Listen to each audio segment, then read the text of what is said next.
Assalamualaikum warahmatullahi wabarakatuh. Salam sejahtera bagi kita semua. Halo sobat belajar, berjumpa lagi. Yuk belajar tematik bersama Pak Mahfud. Belajar tematik semakin asik.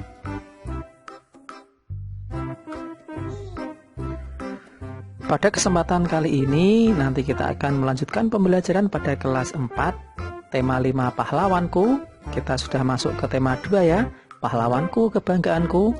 Kita masuk ke pembelajaran yang pertama.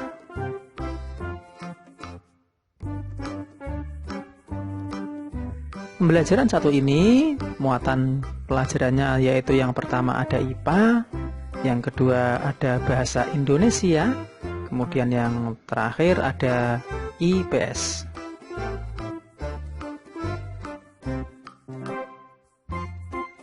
Selanjutnya tujuan pembelajarannya nanti sobat belajar bisa membaca sendiri pada layar.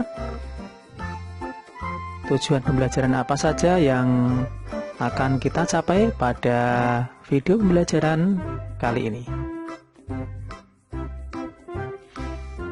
Langsung saja sobat belajar kita mulai pembelajaran hari ini ya. Sudah siap? Tetap semangat ya. Ketika masa kerajaan Hindu-Buddha mulai melemah, masuklah agama Islam di wilayah Indonesia. Siapa yang mempunyai peranan penting di masa kerajaan Islam? Ayo kita cari tahu lebih lanjut.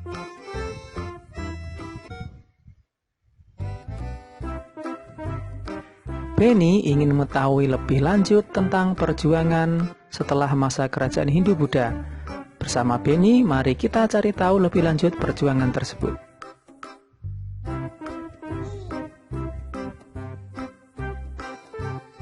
Kita akan membaca bacaan tentang Sultan Hasanuddin. Sultan Hasanuddin ialah raja dari kerajaan Islam Gua Talo di Makassar, Sulawesi Selatan. Oleh Belanda, ia dijuluki ayam jantan dari timur karena kegigihan dan keberaniannya melawan Belanda. Ia membela kepentingan kerajaannya dan kepentingan rakyatnya dengan gigih. Ia berusaha menegakkan kedaulatan dan memperluas wilayah kerajaan. Ia berhadapan dengan Arupalaka Raja Bone yang dibantu oleh Belanda. Sultan Hasanuddin dikenal arif dan bijaksana. Beliau merasa sedih karena harus bertempur melawan keluarga sendiri. Arupalaka, Latenri, Tata, Toorung sudah seperti saudara kandung sendiri.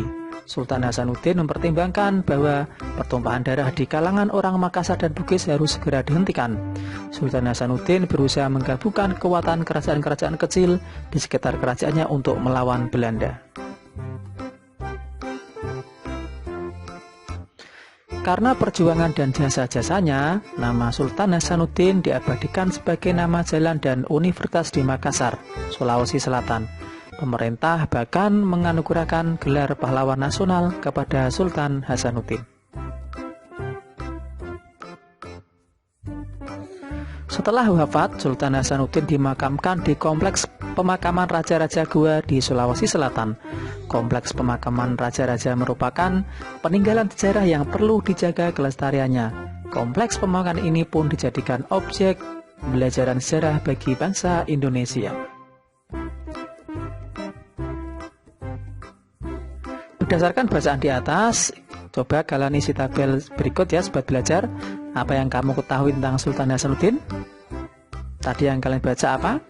Ya betul, beliau adalah pahlawan dan dia adalah raja dari kerajaan Goa yang ada di Sulawesi Selatan. Kemudian apa yang ingin kamu ketahui lebih lanjut tentang Sultan Hasanuddin?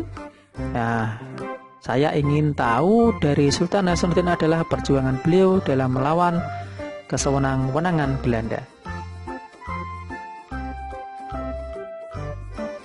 Dari perjuangan Sultan Hasanuddin, kita belajar tentang keberanian dan kegigihan dalam melawan tindakan yang salah dan sewenang-wenang. Sultan Hasanuddin berusaha untuk melawan kesewenang-wenangan Belanda. Perjuangan beliau layak diteladani dan diberi penghargaan. Berbagai peninggalan Sultan Hasanuddin juga perlu terus dilestarikan sebagai pelajaran bagi generasi berikutnya.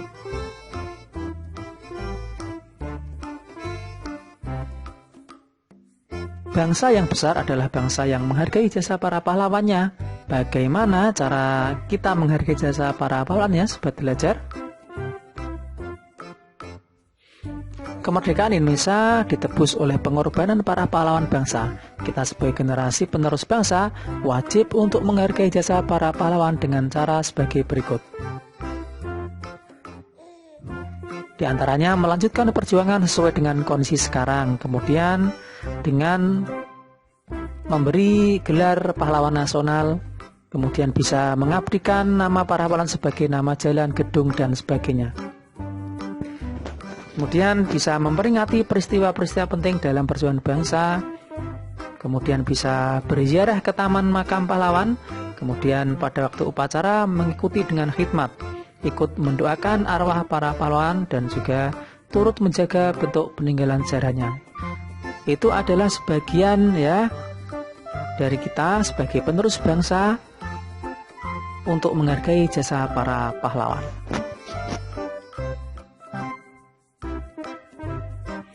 Ayo kita mencoba, sobat belajar. Sepulang sekolah, Beni menceritakan kepada kakeknya kisah perjuangan Sultan Hasanuddin. Beni bertanya kepada kakeknya bagaimana cara orang zaman dulu berkomunikasi ketika berperang. Beni sangat tertarik dengan cerita kakek tentang penggunaan cahaya sebagai alat komunikasi.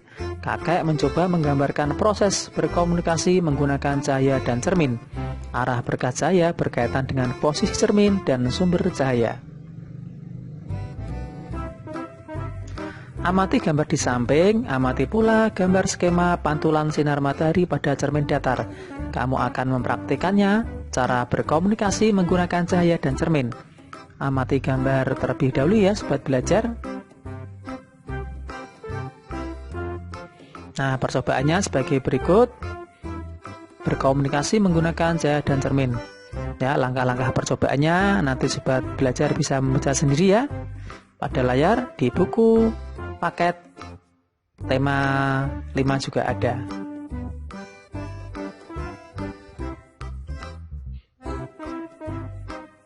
Nah, setelah kalian melakukan percobaan, tentunya kita harus membuat laporan ya, sobat belajar. Laporannya sebagai berikut. Laporan kegiatan percobaan, namanya tadi percobaan pemantulan cahaya. Tujuannya membuktikan sifat cahaya dapat dipantulkan. Alat-alatnya ada cermin, alat tulis, buku. Kemudian langkah-langkahnya tadi bisa disalin ya, sobat belajar. Kemudian kesimpulannya dari hasil percobaan membuktikan bahwa salah satu sifat cahaya yaitu cahaya dapat dipantulkan, dapat dibuktikan dengan kegiatan berkomunikasi menggunakan cahaya.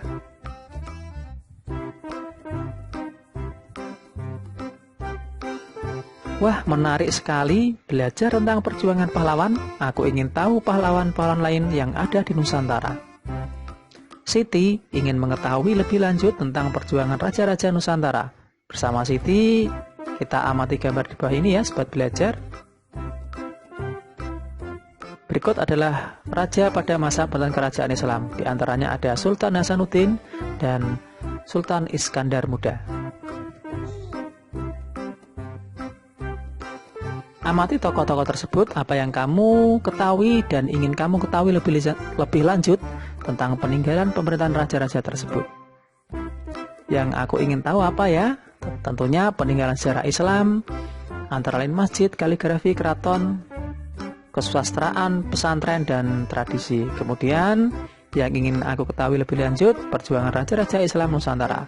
Nah, kita akan mengetahui siapa raja-raja Islam di Nusantara ini ya, sobat belajar. Nah, salah satunya adalah Sultan Malik Al-Saleh, adalah pendiri dan raja pertama kerajaan Samudra Pasai. Selanjutnya ada Sultan Iskandar Muda, adalah raja dari kerajaan Aceh Darussalam. Selanjutnya ada Raden Patah, pendiri sekaligus raja dari kerajaan Demak. Kemudian ada Sultan Hasanuddin, adalah raja kerajaan Mataram Islam yang memerintah pada tahun 1631.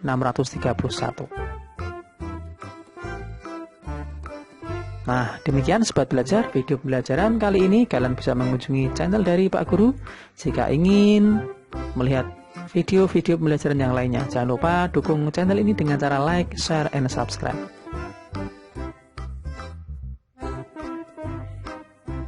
Mudah-mudahan pembelajaran hari ini bermanfaat. Tetap semangat, terus belajar ya.